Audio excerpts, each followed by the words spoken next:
All right, this is a no script video. This is a video I've been thinking about doing for a while.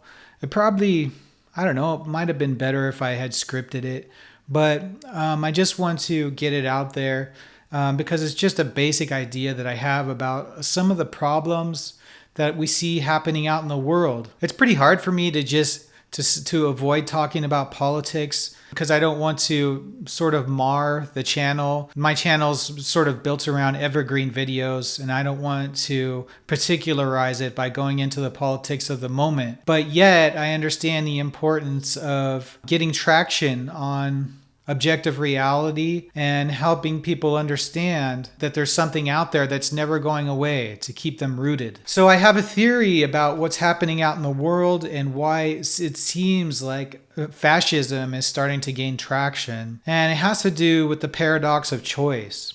So I think using my life as a good example of this, when I was younger, I had maybe 10 movies, okay?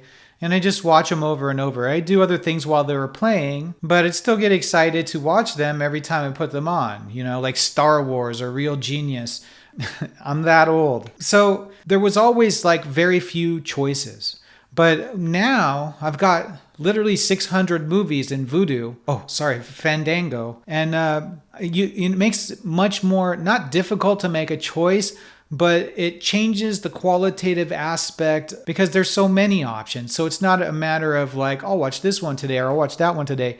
It's more like, what am I in the mood for? And then when you put a movie on, you feel indecisive about it because there are so many other movies that you could have put on. And then you begin to wonder if that was really representative of your mood in the moment. The fewer choices you have, the more decisive you feel. And I think we see this with people who just simply don't educate themselves. They seem so confident. It's not that they're correct. They just feel confident in the few options or the few ideas that they have. It's just a feeling. I see this problem out in the world with the massive flow of information blasted into the face of everyone out there. It seems to be having the same effect because of the paradox of choice as book burning. So we all know fascism sort of relies on removing the traction from historical, either changing the historical narrative or removing it, and then beating this drumbeat of, follow this narrative.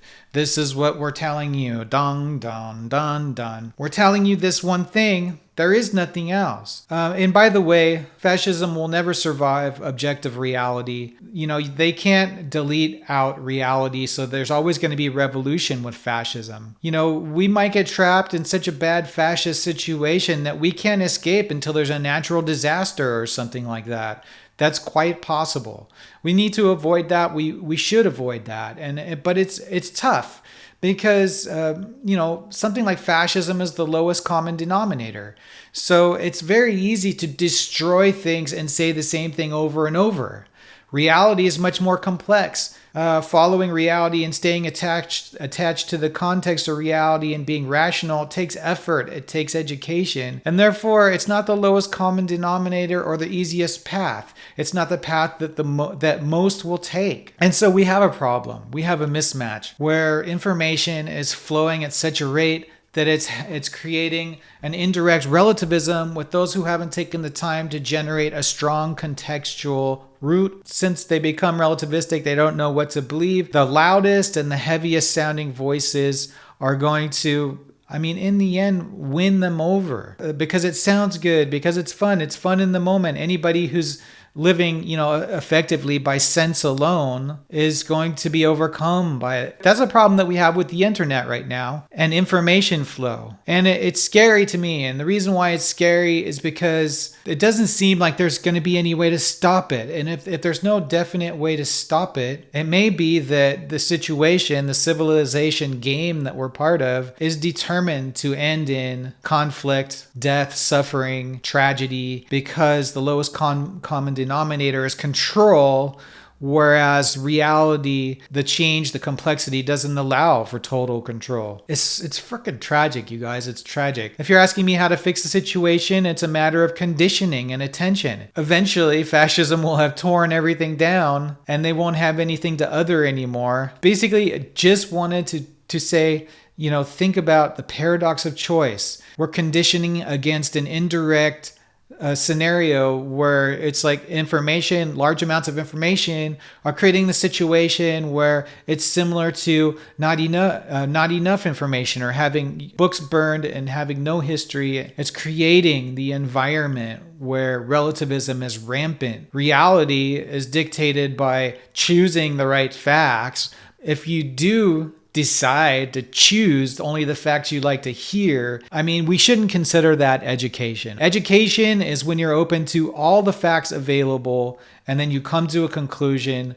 You don't choose anything. You don't tell reality how to be. We need more education. In order to do that, we need to teach people how to think, that they need to be open to all the facts in order to have the most integrity with their decision-making process to create the best causes in reality, ethical ones, just ones, fair decisions, being magnanimous and understanding, that people need space up to a point. Everybody deserves their own space up to a point. As soon as you start invading other people's space or telling them how to be, taking their rights away, then justice, ethics, morality, you're on the wrong side of it. We need to gain control over the information flow, and it seems to me that the fascists are doing that just by buying everything, because all the information outputs are privately owned, and the ones that are funded by the government are now being defunded. It's a disgusting transformation from free democracy to, I guess, oligarchy. But I have my questions about democracy too. Democracy can't stand this kind of pressure. So even democracy was going to have to evolve in order to survive this heavy relativism, this heavy indirect relativism tsunami that's easily co-opted into fascist othering. If you guys like this kind of philosophical subject matter, help us out by liking the video and subscribing to the channel.